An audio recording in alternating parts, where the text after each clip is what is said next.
Bonjour, bien-aimés dans le Seigneur, chers amis, parents, frères et sœurs.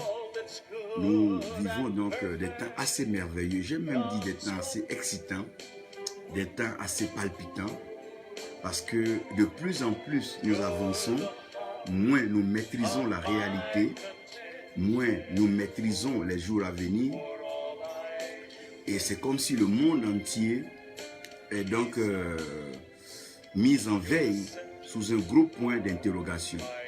Chacun s'interroge et chacun pose donc la question de savoir quand sera-t-il de la fin de ces événements?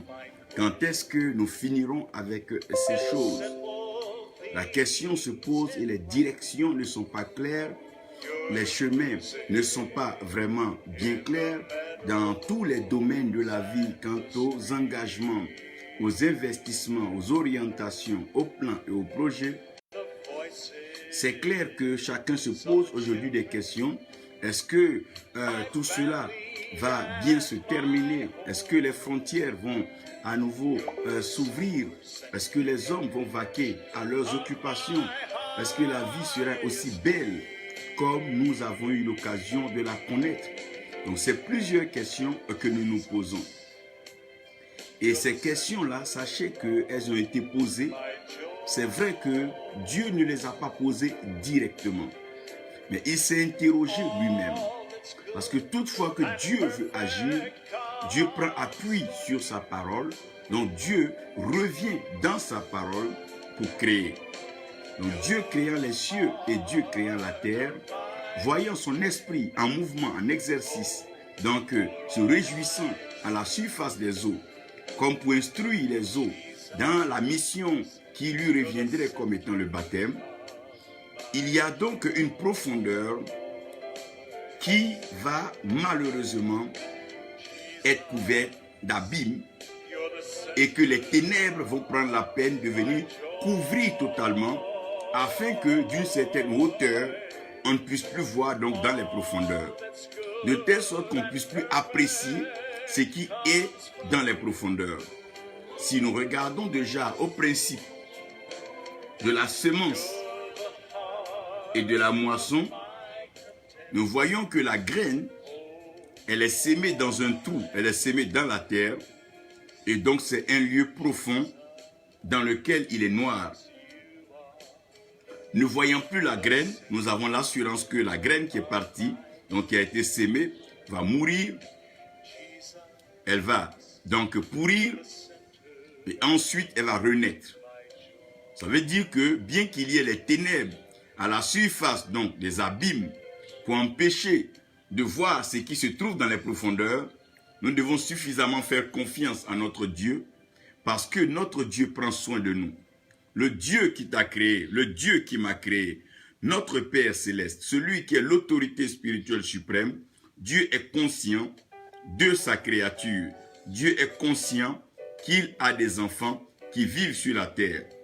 Même si le diable, se donnant tout pouvoir, Dieu lui donnerait aussi des injonctions, des restrictions, lui disant, tiens, tu peux aller jusque-là, mais voici une limite à ne pas franchir. Nous avons vu cela avec le cas de Job. Ça veut dire qu'en tant qu'enfant de Dieu, nous ne devons pas douter de l'amour de Dieu, de l'autorité, du pouvoir, de la puissance de Dieu, de la force divine qui se traduit dans nos vies par la joie, la paix et tout ce que nous vivons chaque jour. Nous ne devons pas avoir peur du lendemain. Ce n'est pas à nous de nous inquiéter de ce qui arrive demain. Nous savons que même si ce monde finissait aujourd'hui, nous entrons directement dans l'éternité avec notre Seigneur Jésus-Christ, qui est notre Sauveur. C'est lui qui est le chemin, la vérité et la vie. C'est lui qui est le Père, c'est lui qui oriente toujours. Et c'est lui qui est à la droite du Père, bien sûr, en train de faire des maisons, en train de construire, bâtir une grande cité, une cité merveilleuse qui descendra de là-haut connue comme la Nouvelle Jérusalem. Donc nous n'avons point à douter, nous n'avons même pas à avoir peur. Nous ne sommes coupables de rien. Le sang de Jésus-Christ nous a lavés, le sang de Jésus-Christ nous a sanctifiés, le sang de Jésus-Christ nous a purifiés, nous a justifiés. Donc, qui encore accusera les élus de Dieu? qui accusera les fils de Dieu? Rien du tout. Parce que nous sommes déjà donc sauvés, nous sommes justifiés. Et quel complexe devons-nous avoir devant ceux qui ont ce que nous n'avons pas? Nous avons quelque chose que le monde n'a pas. Tu as quelque chose que le monde n'a pas. Ne te sous-estime pas. Tu as le Christ en toi. Tu as le Dieu vivant en toi. Tu as le Créateur de l'univers en toi. De quoi est-ce que tu peux te plaindre aujourd'hui? Vas-tu te plaindre parce que tu n'as pas un fusil? Vas-tu te plaindre parce que tu n'as pas une maison? Vas-tu te plaindre parce que tu n'as pas de voiture? Mais non, tu ne peux pas te plaindre. Tu as le Dieu créateur en toi. Tu as le créateur, le penseur de l'univers en toi. Oh mon frère, tu as tout pour être heureux. Et en plus, quand tu es en Christ, quand tu es en Dieu, tu dois savoir que la vie elle-même est un cadeau et la mort est un gain. La vie est un cadeau, la vie est un don gratuit, mais la mort est un gain. Parce que la mort te fait passer tranquillement de cette vie terrestre à cette vie éternelle, à cette vie céleste, à cette vie glorieuse, donc la vie du royaume. Mais pour l'heure, sachez que nous sommes pendant ces 12 jours en train de méditer sur les mystères de la lumière. Les mystères de la lumière, donc la source de la lumière, l'identité de la lumière. Hier, donc, je parlais de la manifestation de la lumière. Aujourd'hui, je vous introduis dans l'impact de la lumière. Dans l'impact de la lumière.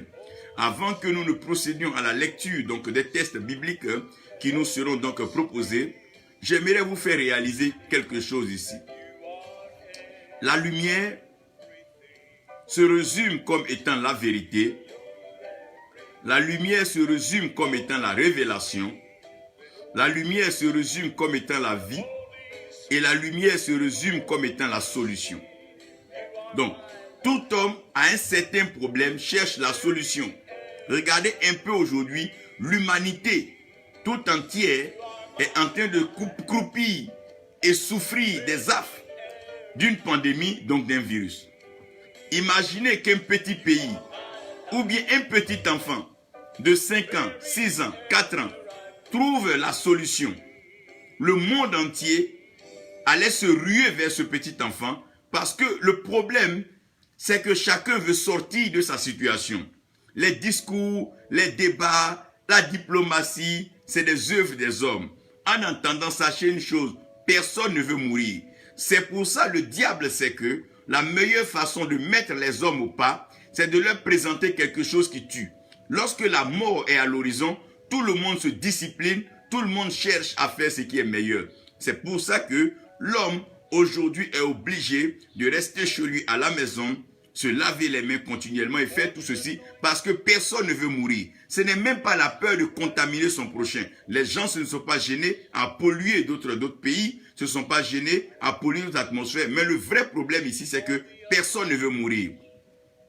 Personne ne veut mourir, d'autant que le diable, Lucifer, Satan lui-même, il ne veut pas que la fin arrive. Parce que dès que la fin arrive, le jugement est déjà scellé. Lui, il va dans les temps de feu, il va en enfer. Donc, il ne veut même pas que cette fin-là finisse. Donc, ne croyez pas que vous avez plus peur de la mort que eux-mêmes. Non, non, non. Tout le monde ici, riche comme pauvre. D'ailleurs, les riches même ont plus peur de la mort. Parce que lui encore, il vit une certaine luxure, une certaine opulence. Donc, ne vous laissez pas effrayer par ces choses. Mais réalisez ici que dans un village, il fasse noir. Dans un village, en pleine nuit, tout le monde veut sortir, mais personne n'arrive à sortir. Et imaginez une petite fille ou un petit garçon de 3 ans, 5 ans, qui sort avec une lampe ou qui sort avec une torche. Imaginez un peu la ruée de tout ce village-là sur ce jeune homme. Imaginez un peu le chef du village, le roi, tout le monde va commencer à aller vers cette lumière. Parce que cette lumière-là, elle donne espoir. Cette lumière, elle donne une belle lueur. Cette lumière donne une porte. À partir de cette lumière, on peut déjà commencer à s'aligner. Et à partir de cette lumière, on peut commencer à marcher. Mais s'il n'y a pas de lumière, tout le monde croupit, tout le monde sombre dans les ténèbres. Et quand il fait noir, il fait noir. Personne ne peut reconnaître un homme, personne ne peut reconnaître une femme. Personne ne peut reconnaître sa femme, personne ne peut reconnaître même son propre frère. Donc quand il fait noir, quand il est ténébreux, quand le monde est couvert par les ténèbres, ne vous étonnez pas de voir des hommes aller avec des hommes, des femmes aller avec des femmes, des frères sortis avec des sœurs, des pères même pour commettre l'inceste avec leurs filles. Il fait noir, personne ne voit. La seule chose qui peut nous orienter, qui peut nous aider quand il fait noir, c'est la voix. Donc quand il fait noir, nous avons besoin de paroles. Parce que les ténèbres viennent pour pouvoir donc bloquer l'opération des yeux. Donc ce que nous appelons la visibilité, ce que nous appelons la vision. Mais ça n'empêche pas l'audition, ça n'empêche pas l'ouïe, ça n'empêche pas d'entendre. Les ténèbres empêchent de voir, les ténèbres empêchent de pouvoir percevoir et les ténèbres empêchent donc de pouvoir avancer parce que nous avançons par la vue. C'est ce que nous voyons, que nous faisons. Quand nous voyons devant, nous faisons un pas. Mais lorsqu'il fait noir, personne ne voit. La seule chose qui peut nous aider maintenant, c'est la voix. Alors que la foi vient de ce qu'on entend et ce qu'on entend vient de la prédication, donc de la parole de Dieu. Et la Bible dit, lorsque la fondation est ébranlée, lorsque la fondation est écoulée, alors que fera le juste? C'est là que le juste ne vivra plus par ses regards, le juste ne vivra plus par ses apparences, le juste ne vivra pas par ce qu'on lui propose, mais le juste vivra donc de la foi. Le juste vivra par la foi. Comment est-ce que le juste vit par la foi? Le juste entend ce que Dieu dit et le juste obéit à ce que Dieu dit. Donc c'est par la foi qu'on est agréable à Dieu. Mais qu'est-ce qui ébranle la fondation du monde? Tout simplement parce que l'agneau de Dieu a été immolé avant la fondation du monde. Donc avant que la fondation du monde ne soit placée, ce qui était avant la fondation du monde, c'est l'agneau de Dieu. Donc cet agneau qui a été immolé passe des siècles et des années et le monde est en train de se détourner de l'agneau pour aller plutôt adorer la bête. Donc l'agneau se doit maintenant de remettre les choses en place pour dire, écoutez, si tout ce système tient, c'est parce que je suis immolé en bas. Et si le monde ne veut pas reconnaître, l'agneau va se lever pour aller occuper maintenant sa place de règne. Donc quand l'agneau va se lever pour aller occuper sa place de règne, il aura bien sûr ce qu'on appelle un effondrement, il aura ce qu'on appelle donc la foi qui va s'effondrer. C'est la même chose. Quand Jésus-Christ était avec les disciples, les apôtres, les Pierre, eux tous avaient la foi. Eux tous croyaient en lui, eux tous marchaient avec lui. Mais lorsqu'il a été crucifié et qu'il est monté vers le Père, il y a eu ce qu'on appelle une perte totale de foi. Pierre dit, il ne sait pas qu'il y a Jésus. Ici, je ne veux pas parler d'André, je ne veux pas rentrer dans les détails de Jacques, mais tout le monde était parti. C'est vrai que la Bible mentionne que Jean était resté au pied de la croix avec Marie, mais imaginez que tout le monde avait disparu. Pourquoi? Parce que lorsque la fondation, lorsque ce sur quoi on s'appuie, lorsque ton activité qui te permet de te nourrir, lorsque l'ami sur qui tu comptais, avec qui tu as des projets, part de façon brusque, lorsque tes activités arrivent à s'effondrer à un certain moment où tu ne t'attendais pas, frère, il est difficile de pouvoir marcher. Le découragement s'empare de la vie des gens. Mais je vais vous dire aujourd'hui que j'ai une très bonne nouvelle. Je vous annonce une très bonne nouvelle. Dieu, dans cette situation, Dieu a dit que la lumière soit. Frère, que tu sois respecté ou pas, que tu sois considéré ou pas, que tu sois accepté ou pas, le jour que la lumière arrivera chez toi, lorsque la lumière brillera chez toi, lorsque la lumière brillera sur ta maison, frère, les mages, les sages, les sorciers, les féticheurs verront. Lorsque Marie était enceinte, les mages n'étaient pas informés. Mais lorsque l'étoile a commencé à briller le matin, les mages ont laissé leurs activités, ont laissé leur magie, ont laissé donc leur orientation, leur astrologie, leur lecture de l'avenir. Les mages ont été interpellés. Les mages disent, ben, tiens, voici une étoile brillante. Cette étoile-là est une étoile différente. C'est une lumière particulière. Et non seulement elle n'est pas stable, mais elle scintille. Elle a une direction. Elle a une orientation. Le monde tout entier attend avec un ardent désir la révélation des fils de Dieu. Quand on parle des fils de Dieu, on parle de la lumière parce que Dieu est lumière et ses fils sont lumière. Jésus-Christ peut dire ainsi, vous êtes la lumière du monde. Le monde tout entier attend la lumière. Aujourd'hui, tout le monde cherche celui qui va nous sortir, soit le vaccin ou le sérum, de cette maladie, cette pandémie. Il y en a encore plusieurs comme ça. Mais je rends gloire à Dieu parce que la lumière va briller et la lumière brillera. Aujourd'hui, je vous parlerai de l'impact de la lumière. Permettez-moi maintenant de vous envoyer donc dans la parole de Dieu. Et j'aimerais que nous avons déjà lu ces passages, mais je veux vous aider à le relire un peu encore. Genèse 1, verset 14. Je vais vous montrer quelque chose dans Genèse 1, verset 14. Et nous allons donc à Ésaïe. Donc de Genèse 1, verset 14. Excusez-moi. Je veux donc faire cette lecture pour que chacun puisse donc être avec nous. Dieu dit qu'il y ait des luminaires dans l'étendue du ciel pour séparer le jour d'avec la nuit, et que ce soit des signes, que ce soit des signes. Donc, toutefois que tu portes une lumière, tu es un signe. Quand tu es une lumière, tu es un signe. La lumière demeure un signe. Et quand tu as une lumière, tu as une époque, tu as une saison, il y a un temps qui t'appartient. Et dans ce temps, c'est toi qui régneras. C'est toi qui vas marquer les choses. Parce que quand tu es la lumière, c'est toi qui marques les choses. Parce que n'oublie pas, Lucifer était l'ange de lumière. Et il avait donc cette mission de marquer, il avait le sceau, de marquer les choses, le sceau de la perfection. Parce que c'est la lumière qui permet de mieux apprécier ce qui est fait et ce qui est créé. Tu ne peux pas aller vérifier, visiter une maison la nuit et être sûr que tu as vu une bonne ou une belle maison. Mais tu dois partir de jour parce que la lumière te permet d'avoir une meilleure appréciation. Et que cela serve à marquer les jours. Donc il y a des jours que Dieu fait pour chacun. Il y a des jours, frère, faites attention. C'est vrai que la nuit dure, mais le jour arrive. Il y a des jours que Dieu te réserve. Il y a des jours que Dieu réserve à la création, à ses enfants. Et ces jours-là, Dieu ne va pas résigner sur les moyens. Il va fortifier les genoux, affermir les mains et permettre que ses enfants puissent se lever et déclarer leur victoire. Et pour marquer les années. Sachez que les années servent à une mission particulière en ce qui concerne l'Éternel. Allons-y, regardez maintenant Ésaïe, pendant que je vous envoie à Ésaïe 60. Vous allez regarder un peu cette pensée de Dieu. Je pense que cette pensée vous fera du bien. Je sais qu'il y a un temps pour la lumière, et même l'Europe s'est développée à cause du siècle de la lumière.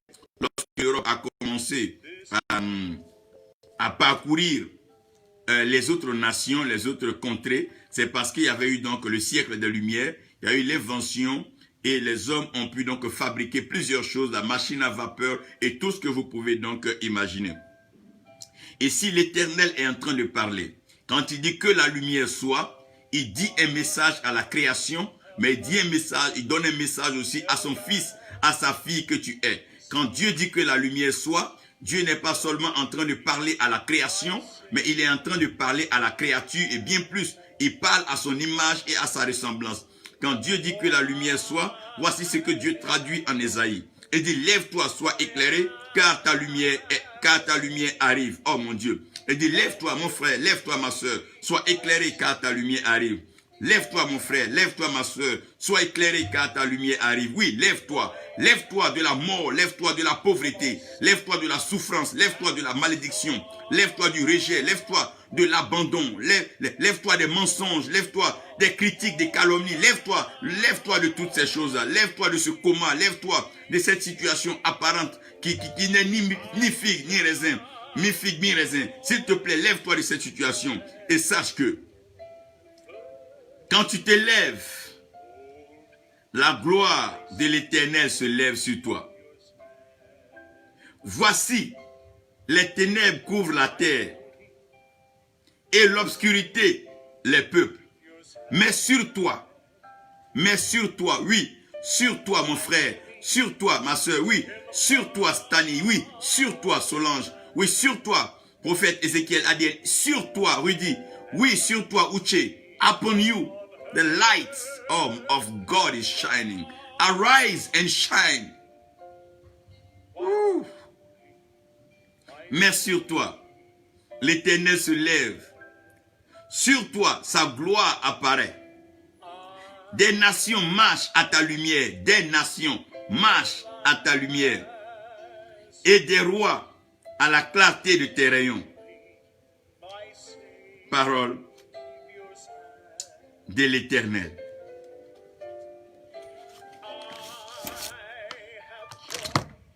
Nous prions le Seigneur, Père céleste, tu es l'autorité spirituelle suprême, tu règnes dans le ciel et sur la terre, tu as accompli tes œuvres. Viens par ta parole, comme tu déclares ta lumière, Seigneur. C'est le temps pour nous de nous lever, c'est le temps pour nous de briller, d'être éclairés, car ta gloire, ta lumière repose sur nous. Merci Père pour ta fidélité, merci pour ta faveur. Au nom de Jésus, Amen. J'aimerais que vous compreniez que ce qui a donné de la valeur à Satan, autrement appelé Lucifer, c'est que Lucifer était l'ange de lumière.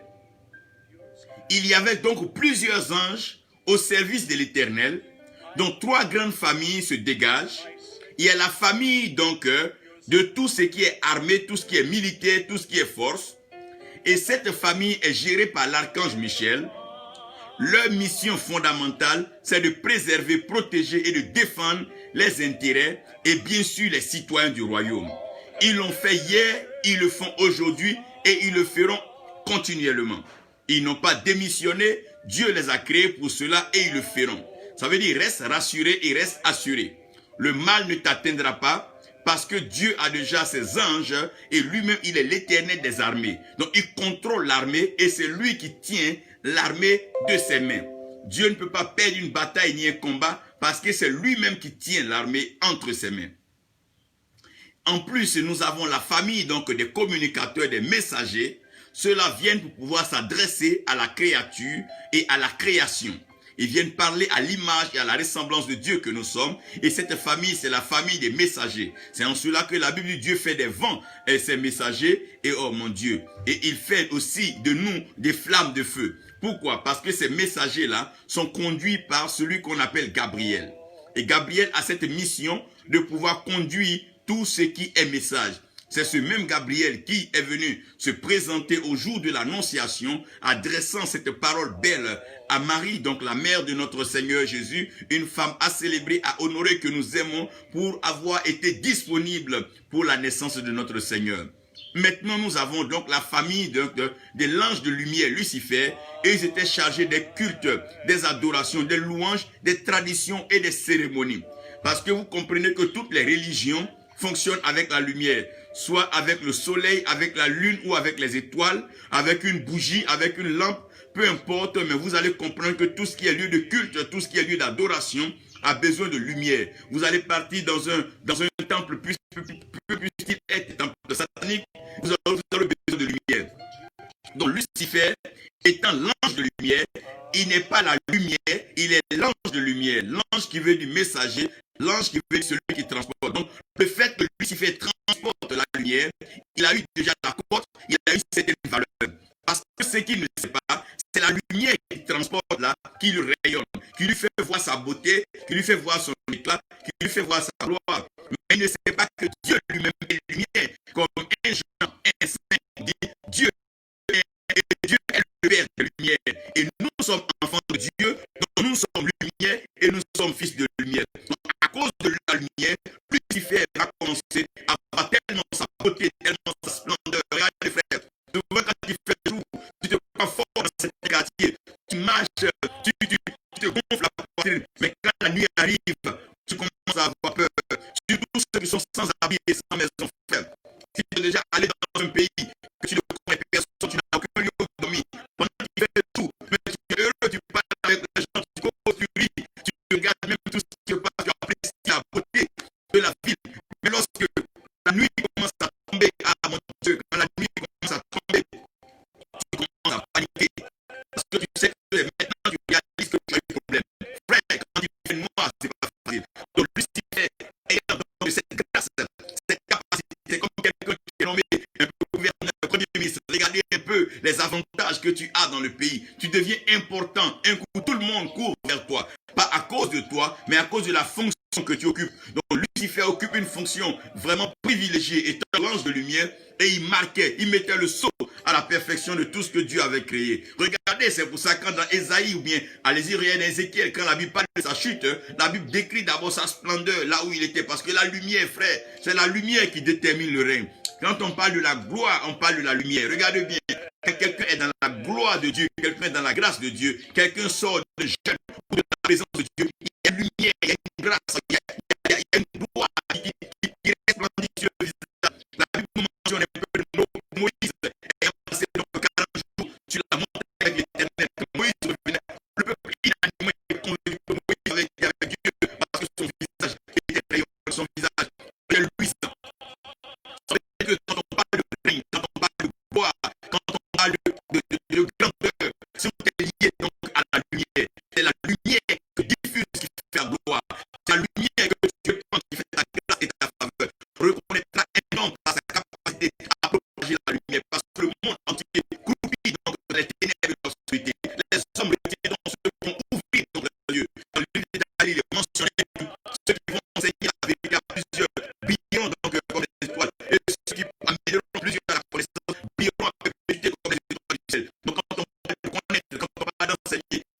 révélation, on parle de clair, on parle de lumière.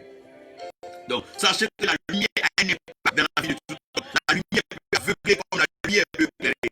Souvenez-vous hors de Tarse, lorsqu'il a rencontré le Seigneur Jésus-Christ. Mais il a rencontré sous quelle forme? Il a rencontré sous la forme de la lumière. La lumière est apparue à Saul, et Saul est tombé de son cheval. Là où il pensait pouvoir vite, la lumière le ralentit, la lumière le maintient, la lumière le stoppe. Et la lumière dit, mais pourquoi l'homme me persécute? Mais bon, Saul dit, qui es-tu que je te persécute? Et il dit, mais tu ne sais pas qui est la lumière, que moi je suis Christ, oh mon Dieu de Nazareth, que tu persécutes. Depuis ce jour, Saul, devenu Paul par relation, a commencé à faire attention à tout ce qui est lumière. Donc quand Paul parle de la lumière, il parle de la lumière avec crainte. Il parle de la lumière avec assurance aussi, avec amour, parce que la lumière est Dieu. Donc si la lumière est dans ce monde, la lumière est dans ce monde pour son impact. Hier, je parlais de la manifestation de la lumière. Aujourd'hui, permettez-moi de parler de l'impact de la lumière. Lorsque la lumière arrive, la première des choses, c'est que la lumière, c'est le signe. Lorsqu'une voiture est éteinte, lorsqu'une voiture est arrêtée, qu'elle ne fonctionne pas, vous voyez qu'elle n'a plus de lumière. Tout ce qui est lumineux, tout ce qui est voyant, tout ce qui est donc phare, est directement éteint. Et lorsque vous voyez que les phares commencent à clignoter, ça veut dire que c'est un signe. La voiture est en train de reprendre vie et la voiture va avancer. Vous regardez bien quand nous conduisons en de nuit, comment est-ce qu'on arrive donc à communiquer avec les chauffeurs? Mais c'est avec bien sûr les lumières. C'est avec la lumière qu'on dit par exemple qu'on veut te laisser passer. C'est la lumière qu'on veut te dire qu'on va tourner à droite. C'est pas la lumière qu'on va dire qu'on va tourner à gauche. C'est pas la lumière qu'on dit qu'on est stationné. Et donc c'est pas la lumière que nous communiquons. Sachez que nous sommes tous des ministères et des lumières qui se placent par les anges. Et donc les anges que nous sommes, nous avons besoin de lumière. Donc la lumière qui vous servir de nous. Lorsque quelqu'un dort, lorsque nous dort, à quel moment il sait que nous élèves, ce que sont les jeunes, quand il arrive à c'est la mission de soi, la lumière, la lune, au-dessus de la lumière. Ça veut dire que la lumière a toujours servi de signe. Ça veut dire que les signes sont importants pour le réveil. Un homme qui dort a besoin de signes.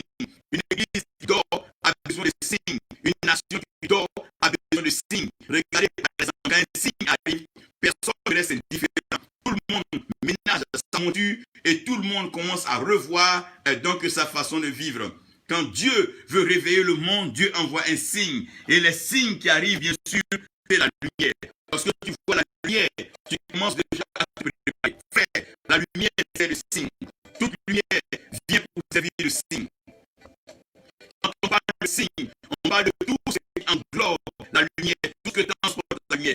La lumière est dans la vérité, la lumière est dans la révélation, la lumière est dans la vie. Donc quand on parle de signes, on parle de la révélation. La révélation est un signe quand Dieu te donne un nom, c'est un signe quand Dieu te met en contact avec une nation, avec une famille, c'est un signe quand Dieu ouvre une porte pour toi, c'est un signe. Et ces signes-là vont servir à quoi? Pour que tu comprennes que Dieu est en train de produire un réveil. Les signes que nous voyons aujourd'hui dans nos nations, c'est des signes de réveil. Qu'est-ce que cela veut dire? Cela veut dire que le monde est assez attisé, ce monde est assez angoissé, et ce monde est assez stressé, ce monde a peur. C'est le temps de te lever avec l'évangile que tu as dans ta bouche. C'est le temps de oui, les signes aujourd'hui, les paralytiques marchent, les aveugles le voient, les sourds entendront mieux parler. Oui, ceux qui perdent la vie verront la vie, parce que les morts ressusciteront. C'est des signes, ce dont le réveil a besoin. Le réveil a besoin de signes, et ce dont nous avons besoin. Nous avons besoin de la lumière de Jésus-Christ. Nous ne voulons pas des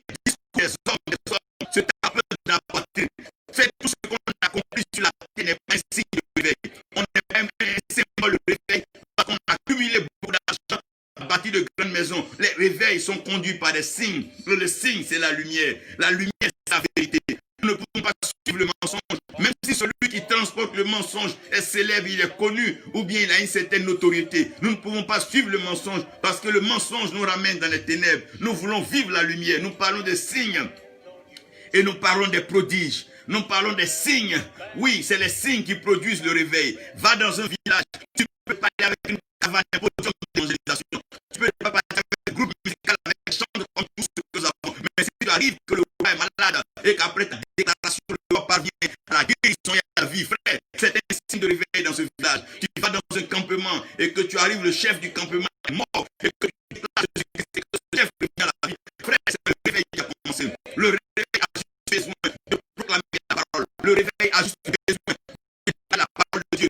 Ce n'est pas la façon d'organiser, peu importe le lieu dans lequel tu l'organises, mais ce que le signe de la lumière qui arrive doit provoquer le réveil. Quand tu apportes le réveil, donc la lumière à une famille, cette famille doit abandonner donc sa tradition, ses idoles, et se donner à Dieu.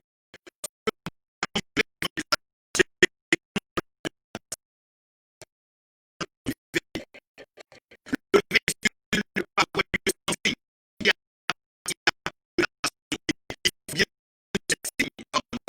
Il faut des signes, il faut un signe pour que nous voyons dans la révélation. Il faut un signe. S'il n'y a pas de signe, il n'y a pas de réveil spirituel. S'il n'y a pas de signe, il n'y a pas de réveil spirituel. C'est quelle ministère, c'est quelle œuvre, c'est quelle foi, c'est quel évangile nous prêchons et la lumière n'atteste pas. C'est quel évangile nous prêchons et la vérité n'atteste pas. C'est quel évangile nous prêchons sans révélation. Alors quand il n'y a pas de révélation, le peuple périt parce que les ténèbres font périr. C'est quel est cet évangile que nous sommes en train de nous amuser avec? Frère, lève-toi, sois éclairé car ta lumière, oh mon Dieu, arrive. C'est le temps de produire les signes. C'est le temps. Frère, je vous dis une chose. Si une maladie arrive dans le monde et que toi tu apportes la solution, le monde va te rechercher. Le monde va te rechercher. Le monde va te rechercher. Pourquoi? Parce que tu as besoin de produire les signes. Il dit, voici les signes qui accompagneront ceux qui ont cru. Lorsque on croit l'évangile, les signes qui accompagnent. Le signe vient pour produire le réveil spirituel. Je prie que nous entrons dans une saison de signes. Oui, une saison de signes. Maintenant, ce sont les... J'espère que vous arrivez à me suivre un peu. Nous avons des problèmes de réseau avec un peu les pluies ces temps-ci. Vous allez et entendre. Comprenez que la lumière vient d'abord pour nous donner des signes. Dans nos villages, quand on regarde la lune, on sait qu'il y a un signe. Quand le soleil se lève, on sait que c'est un signe. Quand le soleil est au zénith, on sait que c'est un signe. Quand le soleil va très loin, va très loin, va très loin, nous disons que le soleil va se coucher. C'est des signes. Frère, la lumière brille. Et cette lumière, c'est l'évangile de Christ qui est en toi. Tu es la lumière du monde. Proclame cette lumière. Ne te laisse pas distraire par ce cafouillage autour de toi. Ce cafouillage, ne te laisse pas distraire par cette actualité politique, tout et tout. Non, non, non, concentre-toi, consacre-toi. Tu as une mission par la lumière qui est venue à toi, la lumière qui éclaire dans ta vie, la lumière qui illumine ton âme, ton cœur, cette lumière glorieuse que le Seigneur, par amour et par plus grâce, a voulu que tu sois. La première chose, la lumière vient pour servir de signe. Et quand on parle de signe, c'est le temps du réveil spirituel. Frère, les hommes ont besoin de signes. Ce dont on a besoin aujourd'hui, on a besoin de signes. On veut savoir, est-ce que cette affaire est encore vraie? Aujourd'hui, les hommes veulent savoir, est-ce que si quelqu'un a un cancer, une tuberculose, est-ce que si quelqu'un est mort, est-ce que si on l'envoie, est-ce que ça peut être vrai? Est-ce que, voilà. Lorsque les signes parlent, le réveil spirituel se produit. Regardez, lorsque nous parlons du réveil spirituel d'Azusa Street, ils n'avaient pas grand moyen. Ils n'étaient pas forcément des gens connus, pas des gens d'une certaine carrière intellectuelle, mais ils avaient reçu un signe, ils avaient reçu la lumière. Dès lors, le réveil de l'Azusa Street a commencé à enflammer toute l'Amérique et se répand partout dans le monde. Des rivalités, des nations pour aller donc se joindre à cette flamme, avant que cette flamme arrive à donc s'étendre dans les nations du monde. Nous parlons d'un réveil.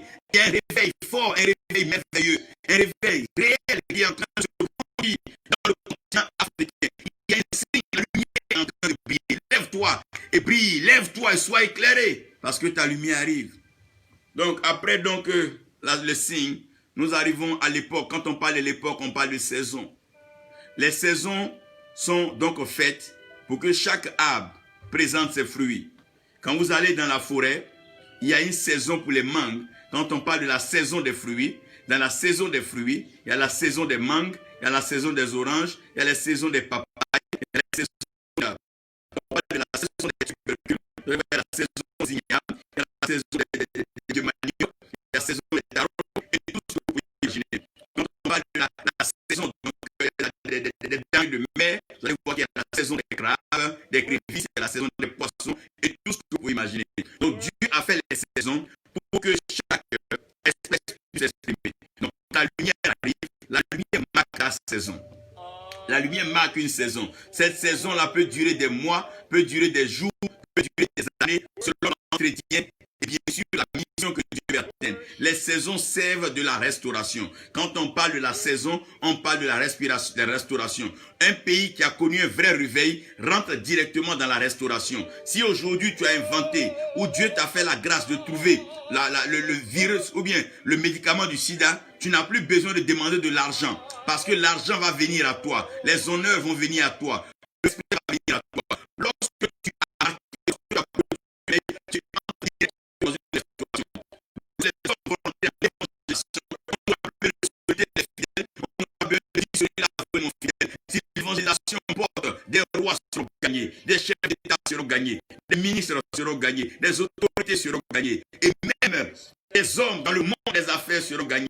Nous en aurons suffisamment pour bâtir, si nous voulons la cité et la maison que nous voulons bâtir pour l'éternel. Sachez une chose, lorsque le réveil n'est pas bien fait, lorsque le réveil n'est pas correct, la restauration est bâclée. Lorsque le réveil n'est pas bien, lorsque le réveil n'est pas bien géré, nous entrons facilement dans une phase d'une restauration manquée, une restauration avortée. Mais quand le réveil spirituel est réel, quand le réveil spirituel est réel, quand les signes, les prodiges, les miracles accompagnent ta vie, directement tu es restauré.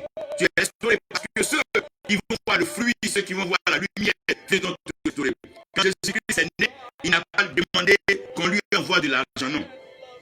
Quand Jésus-Christ est né, il n'a pas demandé qu'on vienne lui faire des offrandes. Il n'a pas demandé qu'on lui apporte ceci ou cela, non. Mais quand les mages ont vu la lumière, quand les mages ont vu l'étoile brillante du matin, les mages se sont déplacés depuis l'Orient à leur propre compte. Ils ont pris en charge leur transport, ils ont pris en charge leur hébergement et tout, même tout ce qu'il y a comme programme ou bien empêchement dans le trajet. Ils ont pris la peine de braver tout cela parce que la lumière attire, la lumière amène les gens. Jésus-Christ dit, nul ne vient à lui s'il n'est attiré par le Père. Alors que le Père est lumière. La lumière attire, la lumière convoque, la lumière invite, la lumière rassemble, la lumière. Donc quand cette lumière, oh mon Dieu, à lui dans les ténèbres, frère, les mages sont venus. Ils sont venus avec l'or, l'encens et ils sont venus avec tout ce que vous pouvez imaginer. De parfum, de valeur, ils sont venus de la myrrhe, ils sont venus adorer l'enfant avec, ils sont venus adorer le Seigneur. Pourquoi? Parce que lorsque le réveil spirituel est vrai, la restauration suit. Ce n'est pas le temps aujourd'hui de courir ça et là, mais c'est le temps de faire passer le message du réveil. C'est le temps de prêcher le réveil, amener les gens à prendre conscience que Jésus-Christ revient bientôt, que les temps ne sont plus favorables pour nous étaient avant, les temps ne sont plus comme ils étaient. Non, les choses ont changé, les choses ont varié. Aujourd'hui, nous devons persister, persévérer dans la prédication de l'évangile. Prêcher le retour du lion conquérant de la tribu de Juda. Nous devons prêcher le retour de sa majesté, celui qui est venu se livrer à la croix pour notre vie. Voici là où nous devons partir. Nos personnalités, nos titres, nos noms, nos ministères après. Mais si nous présentons cette lumière, les signes vont accompagner, les prodiges et les miracles vont accompagner. Après cela, nous allons avoir notre saison. C'est ce qu'on appelle la saison de la restauration. Après que Joseph ait expliqué le rêve du pharaon, il a eu une saison. Pendant cette saison, il était gouverneur. Lorsque tu arrives à produire un vrai réveil, il y a une saison. Dans cette saison, tu te donnes ce qu'il faut. Vous regardez un peu. On voyait les hommes de Dieu comme Renard Bongué, Thierry Osborne, et vous voyez les hommes comme Bigram. Lorsque le réveil par la grâce de Dieu apporté, ils n'ont plus besoin de mendier, de tourner ça et là. Lorsque tu vas produire, oh mon Dieu, un réveil dans des nations, ces nations viendront à toi avec des trésors. Quand tu vas être une source de bénédiction pour la vie des gens, c'est vrai que plusieurs seront ingrats, plusieurs manqueront de reconnaissance, et plusieurs même ne passeront même une saison de restauration. Il y aura une saison de restauration pour l'Afrique. Non, non, non, non. Nous ne mourrons pas tous. Non, non, non. C'est Dieu qui a demandé à l'homme d'être fécond, de se multiplier et de remplir la terre. Personne ne peut dire que l'homme est trop beaucoup, l'homme est beaucoup trop sur la terre. Non, non. Personne ne peut se plaindre de la population. C'est Dieu qui a dit que l'homme remplisse la terre. C'est le plan, c'est le projet de Dieu. Celui qui veut réduire la population de la terre, mais qui passe à Dieu. C'est Dieu qui permet donc les natalités, c'est Dieu qui permet donc qu'il y ait des naissances. C'est Dieu qui permet les nativités. C'est Dieu qui permet aussi le départ à la mort. Dieu veut que la terre soit remplie, que la terre soit assujettie. C'est le plan de Dieu. C'est ce que Dieu a déclaré dans Genèse 1. C'est pas moi, c'est pas nous. Donc celui qui veut réduire la population du monde parce qu'il croit que la terre est trop remplie, Dieu n'a pas encore atteint son objectif. Dieu veut que la parole couvre toute la terre. Quand Dieu parle de sa parole, Dieu parle aussi de ses fils. Ces fils de Dieu sont donc les porteurs de la parole de Dieu. Il y aura dans les lieux les plus reculés des ministères de flammes et de feu, même dans les contrées où personne n'allait, les hommes vont partir chercher la grâce de Dieu là-bas. Parce que Dieu va placer ses ambassadeurs, placer ses lumières un peu partout. De la même façon que le soleil éclaire la terre et la lune, pareil pour la terre. C'est comme ça que les messagers de Dieu, les étoiles, vont briller dans les cieux. C'est la saison de la restauration. La saison de la restauration, c'est où tu vois les dons du Saint-Esprit venir en toi. La saison de la restauration, c'est là où tu vois le fruit de l'Esprit se manifester en toi. La saison de la restauration, c'est où tu vois que tu aimes Dieu. C'est là que tu comprends que tu aimes ton prochain. La saison de la restauration, c'est quand ta joie elle est complète. Ta joie n'est pas doublée. Ta joie n'est pas perturbée par les circonstances, les annonces, les news. Non, ta joie n'est pas liée à cela.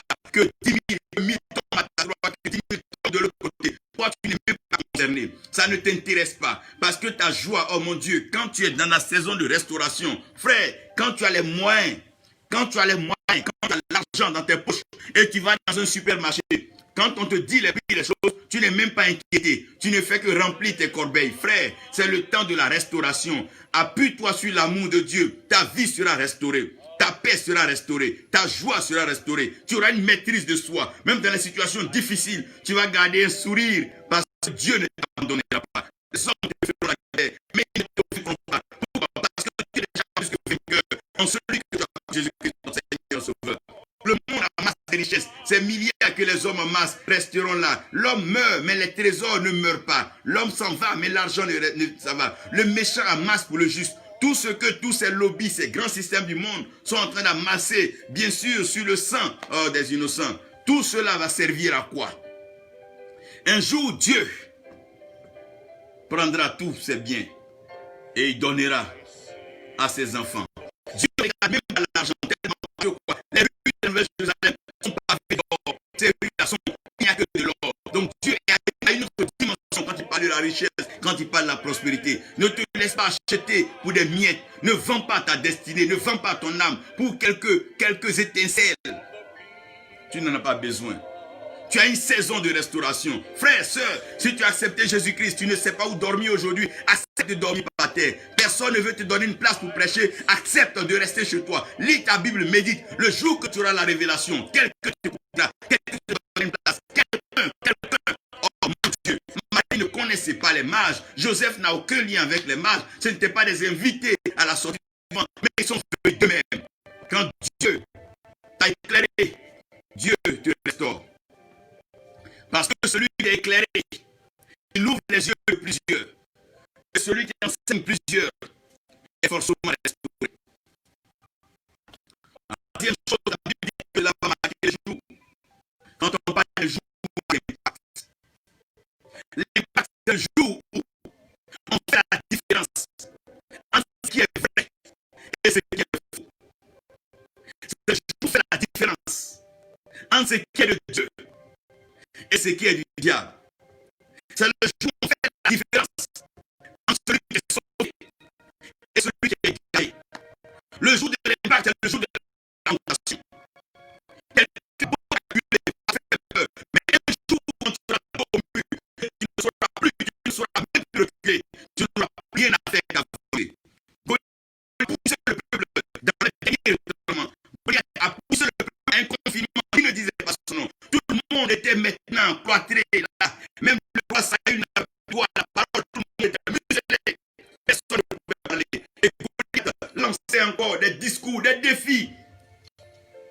arrogant, orgueilleux, hautain, injuriant ça et là, non seulement le peuple, mais il poussa même loin jusqu'à injurier le Dieu du peuple.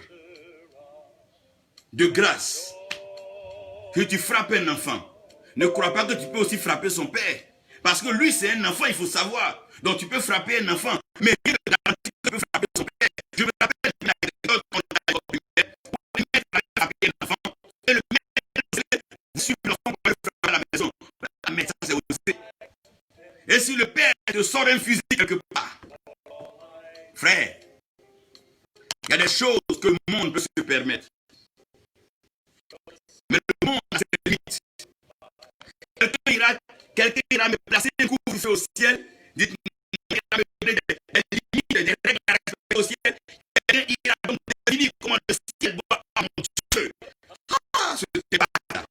Il y a une confrontation, la vie, une affrontement, il y a une confrontation dans le ciel. Oh mon Dieu, l'ange de lumière était donc confronté à l'armée céleste, Dieu à son armée. Et le jour de la confrontation, vous reconnaîtrez que le Dieu doux que vous louez, vous dansez, il n'est pas seulement ce Dieu d'amour, il est fort dans les batailles. C'est lui qui va de guerre en guerre, de guerre en victoire. Il se bat, il ne perd jamais. Parce que Dieu est Dieu, il ne perd pas. Dieu, mon Dieu, mon Dieu. C'est parce que vous ne connaissez pas Dieu que quand le diable parle, vous écoutez. Parce que vous ne connaissez pas Dieu que quand la maladie vous emmène, vous l'écoutez. Parce que vous ne connaissez pas Dieu que quand la pauvreté vous fatigue, vous le suivez. Non, non, quand tu connais Dieu, la vie, le Dieu, agissons avec fermeté. Oh mon Dieu, ceux qui connaissent le Dieu, il est temps que Dieu se manifeste. C'est ce qui met la fin au débat. Aujourd'hui, il y a trop de débats, ça parle, ça raconte tout. Mais le jour de la confrontation, on saura qui est fort, on saura qui a l'autorité, qui a le pouvoir, qui a la puissance et qui a la force. On saura ce jour-là qui a tout pouvoir, qui est le tout-puissant. Quand l'Éternel, Dieu des armées, s'élèvera sur son trône et la bataille fait. Le jour de la guerre, les soldats se cacheront. Le jour de la confrontation, ceux qui ont entendu le milieu de la bataille ne trouvent même pas dans la bataille. Parce que l'Éternel a comblé la création, la terre entière, elles sont manches le pied. Il écrase la tête du serpent. Parce que quand on t'écrase la tête, c'est que tu dois une couronne. Parce que la couronne, on l'a sur la tête. Frère, l'impact, ce jour la lumière, le feu de les ténèbres, et la lumière, oh mon Dieu, Dieu, j'aime bien, et la lumière, lui, la stratégie de la lumière. Quand la lumière entre dans les ténèbres partent directement, parce que la lumière a été faite pour triompher des ténèbres. Partout où il y a la lumière, on ne voit plus de ténèbres. Pourquoi? Parce que la lumière a été conçue, la lumière a été faite par Dieu pour triompher des ténèbres. L'impact, c'est le jour où toute une nation se lèvera pour dire, il y a un jour pour l'Éternel. Ce jour-là, nous le dédions à l'Éternel. Comme il y a un jour d'indépendance, il y a un jour pour tant, il y a un jour pour la femme, il y a un jour pour les enfants, il y a un jour pour tant, il y a un jour pour les malades. Il y aura un jour où le monde entier dira, en ce jour, l'Éternel Dieu a combattu, l'Éternel Dieu a délivré son peuple. Il y a un jour de souvenir, il y a un jour. Goliath avait toujours, mais un jour David a mis fin à ce désordre, à cette arrogance, ce langage. Tu parles comme si tu n'es pas homme. Tu méprises la création, l'homme, comme si ce n'est pas l'homme. Tu tortures, tu tues les hommes comme si c'était des animaux. Mais tu rencontreras Dieu. Tu rencontreras Dieu. Oui, oui, quand tu commences à presser l'homme, c'est que tu cherches celui qui l'a fait. Oui, oui, quand tu commences à torturer l'enfant, le malmener, c'est que tu veux connaître le Seigneur. Le monde entier connaîtra l'Éternel. Et me donne un passage qui me fait peur. Il y a une chose terrible de tomber dans les mains du Dieu vivant. C'est une chose atroce, c'est une chose terrible. C'est une chose épouvantable de tomber dans les mains du Dieu vivant. Nous avons un Dieu, l'Éternel Dieu des armées. Il est notre Dieu. Il est le Tout-Puissant. Il est le Créateur de l'univers. Il est Dieu. Il ne discute pas sa divinité. Il n'est pas sujet à un vote ou à une appréciation. Non, non, non. Il n'est pas soutenu par quelqu'un. Il se soutient lui-même parce que sa parole est son autorité. Et il établit sa parole dans les cieux. Le jour de l'impact, c'est le jour où tout genou fléchira et toute langue confessera que Jésus-Christ est Seigneur. C'est le jour où dans les palais présidentiels, dans les palais des rois, c'est le jour où dans les conseils ministériels, les gens vont fléchir genoux pour reconnaître que l'Éternel est roi. C'est le jour où depuis les hauteurs jusqu'à la prison, les lieux les plus bas de reculer, les gens vont mettre le genou au sol pour dire on reconnaît que l'Éternel est Dieu. Et la louange, l'adoration montera vers le ciel comme un parfum agréable. Et celui qui le recevra, c'est celui qui a été digne d'être immolé l'agneau, qui devient le médiateur de cette alliance, qui portera bien sûr notre adoration, notre louange au cœur du Père, pour dire que malgré les plans, les mensonges du diable, tes enfants, que tu m'as confiés, je les ramène à toi. Le jour de l'impact, c'est le jour du triomphe du peuple de Dieu. C'est là la trompette sonnera. Aïe, aïe, aïe. C'est là le Maranatha. Sonnera. C'est là que Jésus revient bientôt. Nous verrons cela. La lumière, oh mon Dieu, va lui. Les grands comme les petits accepteront de collaborer. Les riches comme les pauvres collaboreront. Oui, les esclaves comme les libres. Pourquoi? Parce que nous sommes tous menacés par un seul ennemi, Satan, qui au travers donc de la mort manipule, malmène les hommes. Le jour de l'impact, c'est le jour où tes ennemis sauront que tu as un Dieu. Le jour de l'impact, c'est le jour où on saura que ton Dieu est sage. Le jour de l'impact, c'est le jour où toi-même, tu verras la force, la puissance de l'alliance. Quand tu es en alliance avec Dieu, c'est une alliance éternelle. Ce n'est pas parce que tu as fait aujourd'hui que tu vas rompre ton alliance pour aller signer un pacte. Ce n'est pas parce que tu n'as pas ce qu'il faut aujourd'hui que tu vas te décider pour aller baptiser avec une puissance maléfique et ténébreuse. Non! L'alliance est éternelle. Elle est éternelle. C'est une alliance de gloire. C'est une alliance de bénédiction. C'est une alliance qui éclaire ta vie. Le fait de savoir Dieu avec toi. Le fait de savoir Jésus avec toi. Le fait simplement de prendre de la joie avec toi. Le fait de savoir que le Tout-Puissant est avec toi. Le fait de savoir que le Dieu est avec toi. Le fait de savoir que c'est lui qui livre la bataille. Ce n'est même pas toi qui vas te battre. Le fait de savoir que c'est Dieu en Dieu. Quelle est la joie? Oui, la joie grandit dans ton cœur. Et il dit la lumière vient pour marquer les années.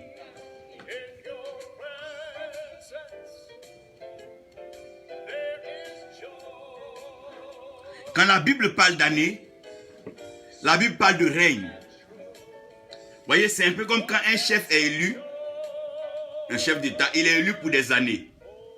Donc le règne dure sur des années. En Israël, nous avons vu les règnes qui étaient de 40 ans. Mais le règne après l'impact, quand le réveil se serait produit et que la restauration serait correcte, après l'impact où l'ennemi sera défait, le règne va durer pour des siècles. Quand on parle des siècles c'est au moins 1000 ans, c'est 1000 ans. Donc pendant des millénaires, nous allons vivre le règne. Quand on parle du règne, c'est quoi? C'est dans la gloire de Dieu, dans la grâce de Dieu. Le règne, c'est quoi? Le règne, c'est quand nous ne sommes plus liés au ciel. Nous ne sommes plus liés à ce que nous portons. Mais la gloire de Dieu nous couvre. Comme Adam et Ève étaient dans le plein règne de Dieu, dans le jardin. Ils étaient nus, mais ils n'en avaient pas conscience. Ils étaient pauvres, mais ils n'en avaient pas conscience. Adam et Ève n'avaient ni argent, ils n'avaient ni or dans le jardin. Bien que la Bible décrit qu'il y a de l'or dans le jardin, mais ce n'était pas dans les mains d'Adam et Ève. Mais Adam et Ève n'étaient pas portés vers ces choses parce que la gloire de Dieu leur donnait le règne. Dans le règne de Dieu, c'est le temps du repos des enfants de Dieu. Lorsque la gloire, lorsque le règne commence, tu apprends à te reposer. Les anges sont pleinement à notre service parce que notre droit des citoyens est vraiment bien acquis. C'est les anges maintenant qui sont au service. Ce n'est plus à nous d'annoncer le message, mais les anges vont le faire. La louange et l'adoration deviendra notre activité. Nous nous joignons, nous allons nous joindre au 24 vieillards. Et ensemble, nous allons adorer et louer le Seigneur. Nous allons partager, échanger avec lui. Après, bien sûr, l'annonce de l'agneau. Oh mon Dieu, nous allons passer un temps festif, un temps à table avec le Seigneur. Il nous parlera des mystères cachés de la création, les choses que le livre sur la terre ne pouvait pas contenir. Parce que la Bible parle du livre de vie. Il y a des livres que nous ne connaissons pas. Les secrets, oh mon Dieu, il nous parlera des mystères, des choses qu'il a cachées. La Bible dit que c'est une joie pour Dieu de cacher les choses. Et c'est aussi un labeur pour le roi de sonder et de déceler les choses cachées. Dieu, dans son règne, la lumière vient pour préparer le règne. La lumière vient pour ouvrir les portes du règne. La lumière vient pour que nous croyions au règne. Quand la lumière arrive, oh mon frère, on voit mieux, on voit clair, on peut bien se prononcer. Quand la lumière arrive, oh la lumière glorieuse, quand cette lumière arrive, la lumière divine, ça sera le temps du règne. Pendant le temps du règne, nous n'aurons plus besoin des structures des hommes. Pendant le temps du règne, nous sommes servis directement par le ciel. Nous sommes servis à un service traiteur qui vient du ciel. Dans le temps du règne, les anges sont à nos soins, à nos services. Dans le temps du règne, le Père est avec les fils et l'héritage, oh mon Dieu, est là. Dans le temps du règne, quand tu vas regarder dans Apocalypse, la Bible dit que, dans Apocalypse 22, la Bible dit que nous n'aurons plus besoin de la lumière du soleil, nous n'aurons plus besoin de la lumière de la lune, même pas des étoiles et tout ça. Personne n'aura besoin de chercher sa lumière, mais la lumière de Dieu, la gloire de Dieu va éclairer nous tous. La gloire de Dieu va nous éclairer, nous tous. Nous tous, nous serons éclairés par la gloire de Dieu. Et la Bible dit que la mort n'aura plus de place parce qu'il n'aura même plus de pleurs. La réjouissance, nous serons dans le règne. Frère, il y a un règne, il y a une gloire incomparable. Au bout de cette confession de Jésus-Christ comme Seigneur et Sauveur, il y a une gloire, il y a une vie éternelle, il y a un salut éternel, avec un héritage éternel, une récompense éternelle et glorieuse dans cette confession de Jésus-Christ comme ton Seigneur et ton Sauveur. Ce n'est pas simplement une formule à réciter un jour, non, mais c'est un engagement, c'est une alliance à vie. Et cette alliance-là te réserve non seulement le réveil, tu vas vivre un réveil de puissance, de grâce, de faveur, une restauration incomparable, sans pareil, que personne ne pourra nier. On va te voir être dans l'aisance, dans l'opulence, et Dieu va te combler. Et encore, le jour de l'impact, on te verra assis sur le cheval, et les esclaves reviendront par terre, car le prince, tu seras dans ta position pour régner, et dans le règne.